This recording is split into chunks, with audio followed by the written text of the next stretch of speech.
ছোট্ট আপনাদের সামনে একটা প্রেজেন্টেশন রাখা হচ্ছে, একটা ছোট ফিল্ম। ফিল্মটার নাম ভয়। আমি সবাইকে বলবো আগেই ফিল্মটা আপনারা দেখুন।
সিটিং করতাছস,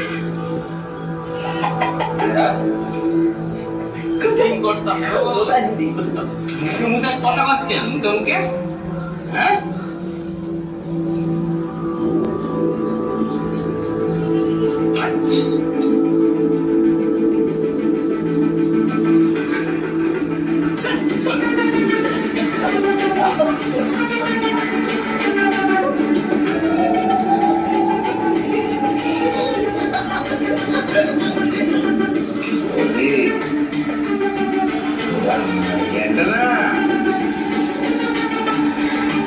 একেবারে রসে ভরা।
এটা ভদ্রলোকের পাড়া, মঞ্চুয়ার ঠিক নয়।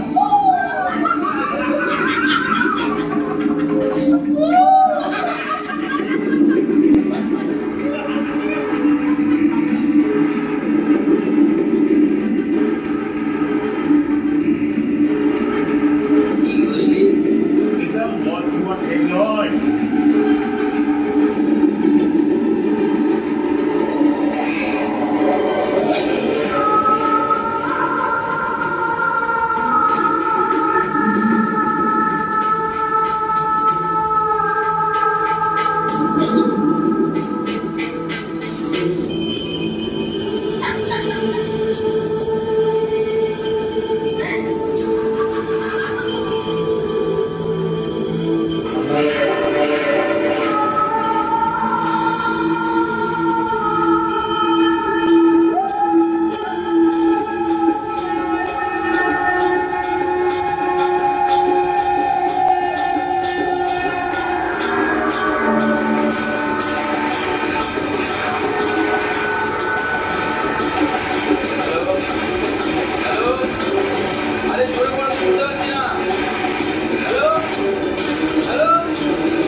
দাদা একটা পাউরুটি। সুরক্ষিত নয়, পুজো প্যান্ডেল সুরক্ষিত নয়, হিন্দুদের ঘর বাড়ি সুরক্ষিত নয়, তাহলে পশ্চিমবঙ্গ কি এখন গ্রেটার বাংলাদেশের মধ্যে? শুধুমাত্র ভোট ব্যাংকের স্বার্থে অবৈধ অনুপ্রবেশকারীদের আশ্রয় দিয়ে রাজ্যের সর্বনাশ করছে শাসক দল। আপনি জানেন এই অরাজকতা শেষ করতে পার বাংলা জেগে উঠেছে। আর একটা বাল্ব।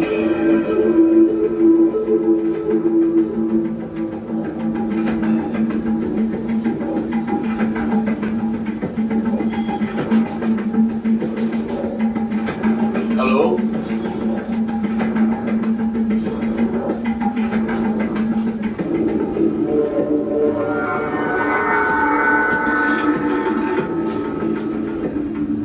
একদম সিধা কইরা দিছি।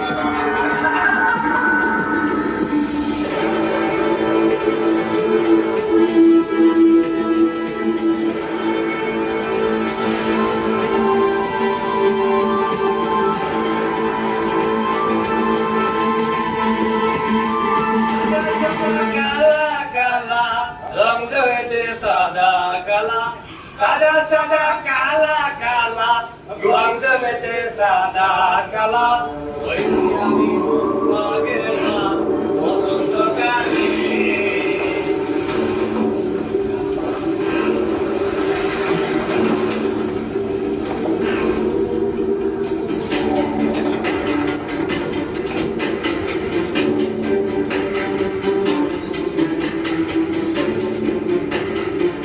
আগে দেখাও।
এই ছোট ফিল্মটা, শর্ট ফিল্মটা আপনারা সবাই দেখলেন, এবং একটাই বার্তা দেওয়ার আছে সাধারণ মানুষকে।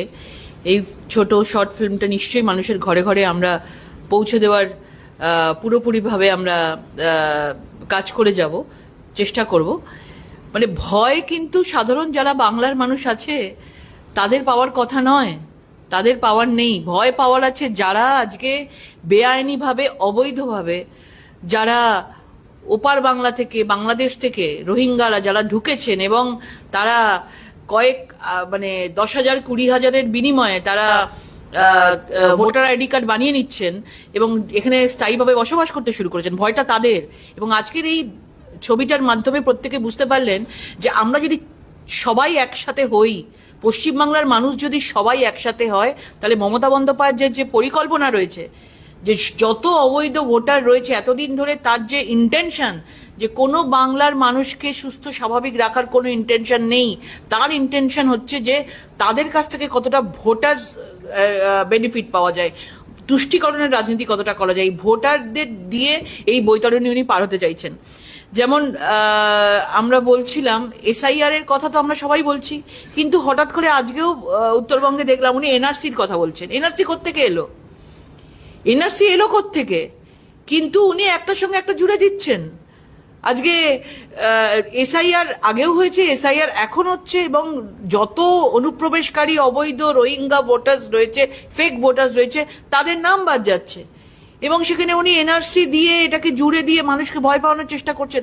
একটাই কারণ, একটাই রিজন, যে উনি চান যে এই ভোটারগুলো যাতে বাদ না যায় এবং এই বৈতরণী যেন এই ভোটারের মাধ্যমে মৃত ভোটার, শিফটেড ভোটার্স, অবৈধ ভোটার্স, এই ভোটারের মাধ্যমে যেন উনি যেরকমভাবে প্রায় 43 লক্ষর আমাদের নিজেদের মধ্যে একটা ডিফারেন্স ছিল, সেটি যেন পার হয়ে যেতে পারেন। দ্বিতীয় কথা হচ্ছে, আমরা এরকম এসআইআর এর সময় সময় বিএলওরা কাজ করছে এবং প্রচুর নিউজ আমরা দেখতে পাই।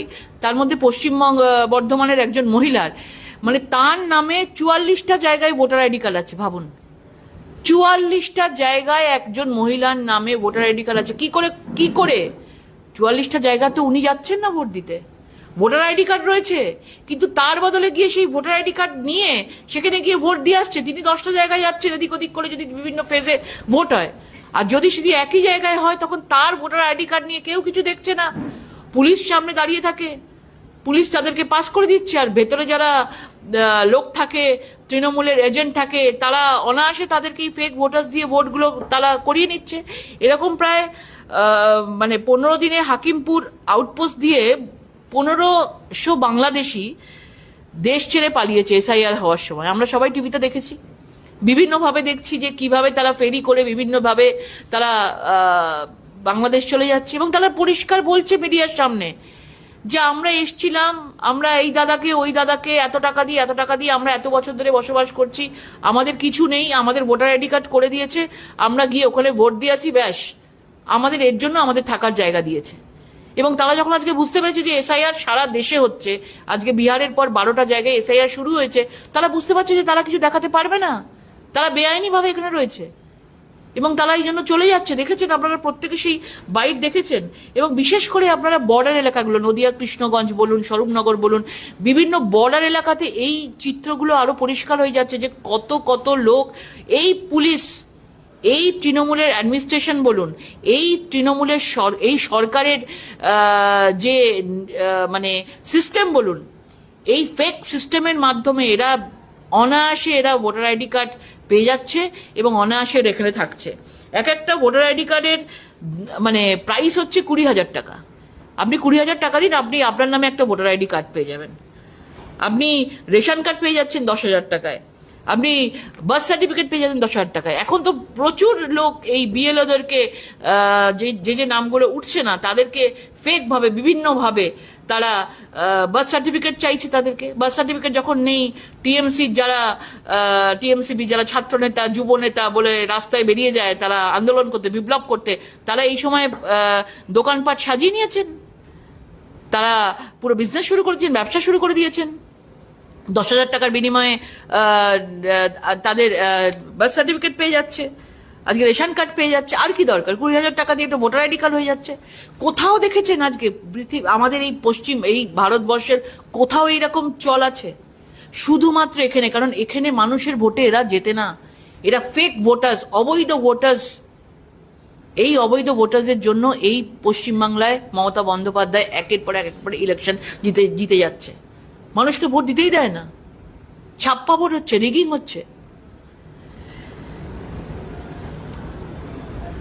রাজারহাটে আপনারা জানেন যে আমরা কদিন ধরে টিভিতেও দেখছিলাম যে রাজারহাটের মতো জায়গায় পরিচারিকারা হঠাৎ করে উধাও, সাউথ 24 পরগনার বিভিন্ন জায়গায় পরিচারিকারা হঠাৎ করে উধাও এবং তাদেরকে খোঁজ করলে দেখা করলে তাদেরকে পাওয়া যাচ্ছে না, পুরো পরিবার নিয়ে উধাও হয়ে গেছে। মানে তারা বুঝে গেছে যে এসআইআর হলে তারা ধরা পড়ে যাবে এবং ধরা পড়ে গেলে তারা এই করবে। মমতা বন্দ্যোপাধ্যায়ের কথা কেউ বিশ্বাসও করছে না। উনি বিভিন্ন জায়গায় গিয়ে বলছেন, বাবা যাস না, বিভিন্ন ডিটেনশন ক্যাম্পে তাদেরকে পুরে দেওয়া হবে। কিন্তু যারা আসল ভয় পাওয়ার কথা তারা ভয় পেয়ে তারা চলে যাচ্ছে। মমতা বন্দ্যোপাধ্যায় এসআইআর কে নিয়ে, এনআরসি কে নিয়ে, সিএ কে নিয়ে বিভিন্নভাবে কথা বলছে। এই গভর্নমেন্ট সিএ তে প্রত্যেকটা হিন্দুদের নাগরিকত্ব দেয়, এই গভর্নমেন্ট প্রতিশ্রুতি নিয়েছে এবং কোনোভাবে কোনো হিন্দু ভোটার যারা ওই পার থেকে যারা মানে এক কাপড়ে যারা চলে এসেছিল, বাংলাদেশ, পাকিস্তান, আফগানিস্তান থেকে বিভিন্ন জায়গা থেকে যারা এসেছিল, তাদেরকে অনায়াসে এখানে সিএ ক্যাম্প করা হয়েছে, আমাদের পার্টি থেকে করা হয়েছে এবং অনায়াসে সেখানে তাদেরকে কিভাবে তাদেরকে ফর্ম ফিল আপ করতে হবে, সিএ সার্টিফিকেট নিতে হবে এবং প্রত্যেক দিন অন্তত 150 থেকে 200 মানুষ সিএ এর মাধ্যমে নাগরিকত্ব নিচ্ছে। এখানেও মমতা বন্দ্যোপাধ্যায় বলছে, আপনি যদি সিএ সার্টিফিকেট নিতে চান আপনাকে জানাতে হবে আপনি এবার এই বাংলার নাগরিক নন। মানে পুরো জিনিসটাকে ভয় পাইয়ে কনফিউজ করে দিচ্ছেন।